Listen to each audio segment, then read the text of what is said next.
இன்னைக்கு நம்முடைய கேஆர்எம் பொறுத்த வரைக்கும் ஆரம்ப கடையில பேருந்தினர் கூட தன்னுடைய சொந்த செலவுல செய்திருக்கின்றார் அவருடைய அறிமுகத்திற்காக. அதே போல ஆரம்ப கடையில் ஊர் குளத்தை தன்னுடைய சொந்த செலவுல அதை தூர்வாரி மக்கள் பயன்பாட்டு கொண்டு வந்திருக்கிறாங்க. கேஆர்எம் அவர்களுடைய விசிட்டிங் கார்டு என்று சொல்லலாம். தன்னுடைய சொந்த செலவுல ஊர் குளத்தை தூர்வாரி மக்களுக்கு சத்தம் இல்லாமல் எத்தனையோ உதவிகளை செய்து கொண்டிருக்கக்கூடிய மனிதன். ஆனா இவரை எதிர்த்து நிற்கக்கூடிய இன்னைக்கு அமைச்சராக இருக்கக்கூடிய திரு அனிதா ராதாகிருஷ்ணன் அவருடைய அடையாளம் என்ன? இடி வழக்கு, வருமானத்துக்கு அதிகமாக சொத்து சேர்த்த வழக்கு தமிழகத்தில் கடந்த 5 ஆண்டு காலமாக எனக்கு புரியல. எப்படி நீங்க இடி வழக்குல கைதாகாம தப்பிச்சு 5 வருஷத்தை ஓட்டிட்டார். அருமை சொந்தங்களே, இது அவருடைய விசிட்டிங் கார்டு.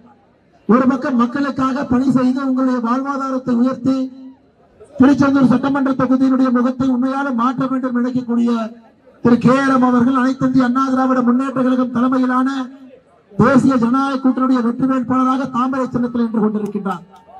அருமை சொந்தங்களே, இன்னைக்கு நம்முடைய திருச்செந்தூர் தெரியும் முருகபெருமான் 2வது படை வீட்டில் குடியிருந்து கொண்டிருக்கின்றார். இன்னைக்கு திருச்செந்தூரை பொறுத்தவரை திராவிட முன்னேற்ற கழகம் தன்னுடைய சொந்த குடும்ப சொத்தாக மாற்றி இருக்கின்றார். சபரீஸ்வரர் வந்தாங்கன்னா அவருக்கென்று பிரத்யேகமாக ஒரு கோயில் வச்சிருக்கிறாங்கன்னா திருச்செந்தூர் முருகன் கோயில்.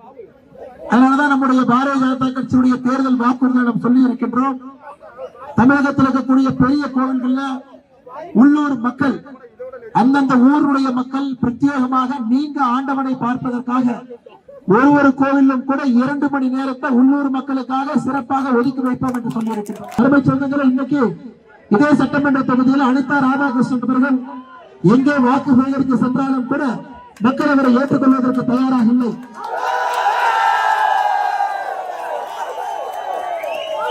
மக்கள் அவரை ஏற்றுக்கொள்வதற்கு தயாராக இல்லை. சமீபத்தில் பத்திரிகை செய்தியாக படித்த நம்முடைய திருச்செந்தூர் சட்டமன்ற தொகுதியில மெய்ஞானம் பகுதியில மெய்ஞானபுரம் பகுதியில அனிதா ராதாகிருஷ்ணன் அவர்கள் வாக்கு சேகரிக்க சென்ற பொழுது அவருக்கு எதிராக உள்ளூர் மக்களை திறந்து ஊருக்குள்ள வராதுன்னு சொல்லும் அளவுக்கு அவருடைய செயல்பாடு ஒரு படத்தை வைத்து எத்தனை நபர்களை எத்தனை காலத்திற்கு ஏமாற்றும். இன்னைக்கு நம்முடைய சொந்தங்கள்லாம் எதிர்பார்ப்பது கனிவோடு பாசத்தோடு பரிவோடு பேசக்கூடிய ஒரு சட்டமன்றத்தினுடைய உறுப்பினராக இருக்கணும். உள்ளூர் பிரச்சனை சொல்லும் பொழுது காது கொடுத்து கேட்கணும். மக்கள் பிரச்சனை எல்லாம் சரி செய்வதற்கு ஒரு அரசியல்வாதி உள்ளூரில் உங்கள் வீட்டு பிள்ளையாக இருக்க வேண்டும் என்று எதிர்பார்க்கிறார்கள். அது இன்னைக்கு நம்முடைய வெற்றி வேட்பாளர் அருமையன் கேஆர்எம் ராதாகிருஷ்ணன் அவர்கள் அதை நிறைவேற்றுவார்கள். அருமை சொந்தங்களே, சமீபத்தில் இன்னொரு ஆடியோவத்தோட கேட்டேன். நம்முடைய திராவிட முன்னேற்ற கழகத்தினுடைய சட்டமன்றத்தினுடைய உறுப்பினர் அனிதா ராதாகிருஷ்ணன் அவருடைய கூட இருக்கக்கூடிய ஒருவர் உம்மரி சங்கர் அவர் சொன்னார், அண்ணே எங்க பண்ணையார் சாதாரண ஆள் இல்ல, 4999 கோடி ரூபாய் சம்பாதிச்சு வச்சிருக்கிறார். அது எப்படி சம்பாதிச்சிருக்கான்னு எனக்கு தெரியல. மக்களுடைய வரி பணம், மக்கள் கஷ்டப்பட்ட வேலை சென்று சம்பாதிக்கக்கூடிய பணம் யாரும் எந்தையும் கேட்காம இத்தனை காலமாக கொள்ளையடித்து வைத்திருக்கின்றார்கள். அதை கேட்பதற்கு கூட ஆள் இல்லை. ஏற்கனவே சொன்னது போல பல வழக்குகள் இருந்தும் கூட எல்லா இடத்திலும் கூட தப்பித்துக் கொண்டிருக்கின்றார்கள். பாரத பிரதமர் அவர்கள் இந்த திட்டத்தை திறப்பதற்காக இங்கே வந்த பொழுது இந்த தொகுதியினுடைய சட்டமன்ற உறுப்பினர் பேப்பர் ஆடு கொடுத்தார். அண்ணன் அனிதா ராதாகிருஷ்ணன் அவருக்கு China map, Pakistan map, India map மூணுக்குமே வித்தியாசம் தெரியாது. அந்த பேப்பர் ஆடு ராக்கெட் படத்தை போட்டு சைனாவுடைய ராக்கெட் படத்தை போட்டு ஆடு கொடுத்தவர் தான் நம்முடைய சட்டமன்றத்தினுடைய உறுப்பினர்.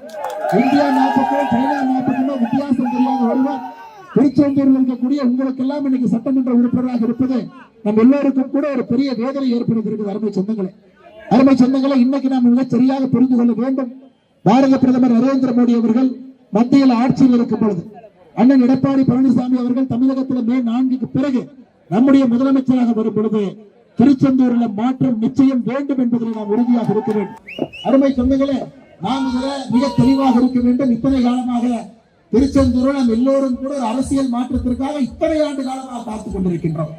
அடாவடி அரசியல் இந்த பகுதிக்கு அறிமுகப்படுத்தி பண அரசியலை கொண்டு வந்து யாரை வேண்டுமானாலும் விலை பேசி விலைக்கு வாங்கி விடலாம் என்கின்ற அரசியலை திரு அனிதா ராதாகிருஷ்ணன் அவர்கள் இந்த பகுதியிலே தொடர்ந்து செய்து கொண்டிருக்கின்றார்.